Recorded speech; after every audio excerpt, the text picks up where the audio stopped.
नमस्कार। समय समय पर किसानों के लिए सरकार की ओर से स्कीमें आती रहती हैं और इस समय हम पहुंचे हैं कृषि विभाग के कार्यालय में, जहां आपको बता दें कि किसानों के लिए एक बार फिर जो कृषि यंत्र हैं उन पर सब्सिडी आई हुई है। तो कौन कौन से कृषि यंत्र हैं, किस तरह से किसान भाई अप्लाई कर सकते हैं और किस तरह से इन स्कीमों का बेनिफिट उठा सकते हैं, तो पूरी जानकारी के लिए हमारे साथ जो कृषि अधिकारी हैं JC मलिक जी वो मौजूद हैं। तो उनसे जानेंगे पूरी डिटेल को लेकर कि क्या कुछ किसानों को ये स्कीमों के बारे में सूचना यानी महत्वपूर्ण जो सूचना है वो देना चाहेंगे।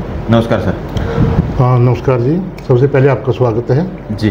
तो बताइए कौन से कृषि यंत्रों पर स्कीमें आई हैं सर? देखिए, मैं किसान भाइयों को सूचित करना चाहता हूँ, जैसे कि हर वर्ष की तरह फसल और शेष प्रबंधन पिछले सालों में चलाई जा रही थी और इस वर्ष ये जो फसल और शेष प्रबंधन स्कीम है ये शुरू हो चुकी है, जिसमें कि जो CRM के इम्प्लीमेंट है उन पर 50% सब्सिडी का प्रावधान है जी, जिसमें मुख्य रूप से 4 मशीनें शामिल की गई हैं।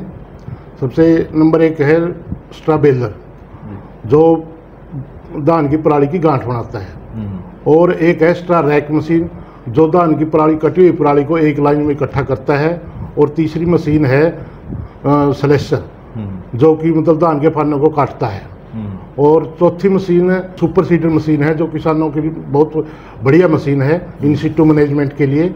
तो अब की बार ये 4 टाइप की मशीन शामिल की गई है और इसके लिए हरियाणा सरकार द्वारा पोर्टल खोल दिया गया है। और तो कोई भी किसान मतलब इस पोर्टल पर जो agriharyana.gr.in पर जाकर इन मशीनों के लिए अप्लाई कर सकता है, जिसकी लास्ट डेट है 4/8/2024। तो लास्ट डेट 4/8/2024 तक कोई भी किसान इस पर अनुदान के लिए अप्लाई कर सकता है जी। तो मलिक साहब, डॉक्यूमेंट क्या कुछ चाहिए अप्लाई करने के लिए? तो इसके लिए किसान भाइयों को एक तो जो ट्रैक्टर है वो अपने नाम होना चाहिए किसान को, और दूसरा है मेरी फसल मेरा ब्यौरा पे रजिस्ट्रेशन होना चाहिए किसान, और तीसरा है एक शपथ देना पड़ता है, भाई मैंने पिछले 3 सालों में पराली में आग नहीं लगाई है और इस कृषि यंत्र पर मैंने सब्सिडी नहीं ली है जी। तो जो शपथ आप बता रहे हैं वो किसी से अटेस्टेड चाहिए या खुद किसान का सेल्फ अटेस्टेड चलेगा? ये किसान से खुद सेल्फ अटेस्टेड चाहिए, बाकी जो दूसरे कागजात बैंक अकाउंट आधार कार्ड है वो सभी ही पोर्टल पर अपलोड करने पड़ेंगे जी। तो ये सारे ऑनलाइन अपलोड कर सकते हैं और हाँ फीस भी है क्या? हाँ, जैसे कि मैंने बताया ना भाई, जो हरियाणा सरकार का पोर्टल एग्रीकल्चर डिपार्टमेंट का agriharyana.gr.in उस पर जाकर अप्लाई कर सकते हैं, और इसके लिए सरकार द्वारा कोई फीस या कोई DD की जरूरत नहीं है जी। तो जो ये 4 मशीनें आपने बताई है, किसी कंपनी की विशेष की है या किसान अपनी इच्छा से किसी भी कंपनी की ले सकता है? अब की बार स्कीम में प्रावधान है, कोई भी किसान किसी भी फैब्रिकेटर से खरीद सकता है। अब की बार जो विभाग द्वारा अप्रूव्ड लिस्ट जारी होती थी पहले, लेकिन अब की बार किसान भरी है, कहीं से भी खरीद सकता है जी, लेकिन उसके पास एक टेस्ट रिपोर्ट होती है, वो होनी चाहिए जी। तो कितनी मशीनें ये दी जाएंगी सब्सिडी पर किसानों को, कितनी मशीनें? इसके लिए अभी सरकार द्वारा पोर्टल खोला गया है और इसका लक्ष्य अभी मुख्यालय से आना है। अच्छा, आना अभी लक्ष्य प्राप्त नहीं हुआ है, जिला कैथल में कितनी मशीन दी जानी है जी। तो किस तरह से मतलब ड्रा निकाले जाएंगे या कैसे वो होगा? इसके लिए स्कीम में जो प्रावधान है, अगर लक्ष्य से फालतू अगर एप्लीकेशन आती है तो उसमें चेयरमैन है DLEC के DC साहब, तो उनके अध्यक्षता में ऑनलाइन ड्रा के माध्यम से ही चयन किया जाएगा। तो सिर्फ डिस्ट्रिक्ट वाइज है ये, अपने डिस्ट्रिक्ट का किसान है वही अप्लाई कर सकता है? हाँ, ये जिला कैथल के ही, जिला का जो अपना ऑफिस एग्रीकल्चर डिपार्टमेंट का जिला कैथल के ही किसान अप्लाई कर सकते हैं जी। तो किसान भाइयों के लिए क्या कुछ मैसेज आपकी तरफ से रहेगा जिस तरह से स्कीम? देखिए, किसान भाइयों के लिए तो मैं यही अनुरोध है, भाई जो सरकार का मेन उद्देश्य है भाई पराली में आग न लगाए, तो इसी उद्देश्य को देखते हुए सरकार हर वर्ष इन यंत्रों पर, कृषि यंत्रों पर सब्सिडी प्रदान करवा रही है।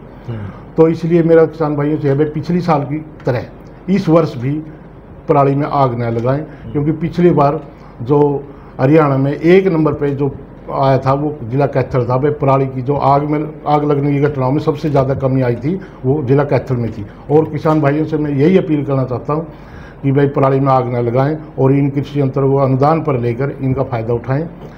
इसके अतिरिक्त एक स्कीम और है, मैं किसान भाइयों को उस बारे में थोड़ा बताना चाहता हूँ जी।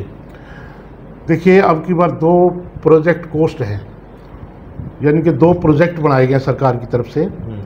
एक है 1 करोड़ रुपए का प्रोजेक्ट और एक है 1.5 करोड़ रुपए प्रोजेक्ट जी। इस प्रोजेक्ट में क्या है, जैसे कोई भी किसान एफपीओ, सीएचसी, कोई भी बायोमास प्लांट से एग्रीमेंट कर सकता है। अच्छा। एग्रीमेंट करने के बाद उसको सरकार की तरफ से 65% अनुदान तो सरकार द्वारा दिया जाएगा और 35% जो एग्रीगेटर है उसको दिया जाएगा। इस स्कीम का नाम है paddy straw supply chain scheme जी, जिसके तहत अगर 1 करोड़ का प्रोजेक्ट है उसको 3000 मीट्रिक टन पराली की सप्लाई बायोमास प्लांट को करनी होगी।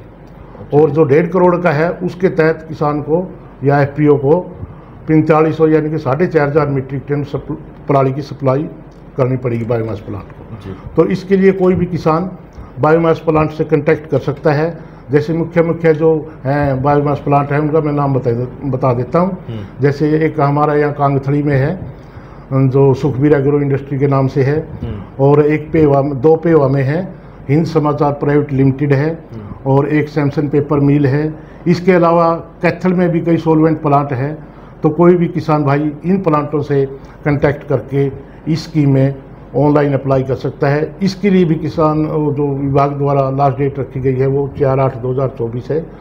तो इसलिए किसान भाई इस स्कीम के बारे में अधिक जानकारी के लिए मेरे मोबाइल नंबर पर या मेरे कार्यालय में आकर संपर्क कर सकता है जी। तो इसके लिए भी कुछ शर्तें हैं सर, या कोई भी इनकम वगैरह कुछ? इसके लिए तो मुख्य शर्त जमीन भी चाहिए कुछ, ऐसा भी है क्या? ये एक प्रोजेक्ट है, इसमें एक स्ट्रक्चर बनाना पड़ेगा जी भाई। जैसे जहाँ पराली इकट्ठी करनी है उसके लिए शेड है, जो मशीन खरीदनी है उस पर तो सरकार सब्सिडी देगी जिसमें 3-4 ट्रैक्टर भी शामिल हैं और बड़े राउंड बेलर शामिल हैं, और हर टाइप की मशीन जो इस मतलब प्रोजेक्ट में है उन पर सरकार सब्सिडी देगी 65%, और 35% जो लागत है वो किसान खुद करेगा जी। तो ये सारी वो पहले सब्सिडी पहले आएगी या बाद में? नहीं, ये सब्सिडी तो स्ट्रक्चर स्थापित करने के बाद ही, मतलब पहले किसान को खुद खरीदने पड़ेगा। इसमें देखो स्कीम में प्रावधान है, इसमें बैंक द्वारा जो है लोन का प्रावधान है जी, और जो सब्सिडी है जो बैंक के लिंक्ड क्यों होगी जी। हाँ, तो बैंक को ही सब्सिडी जाएगी।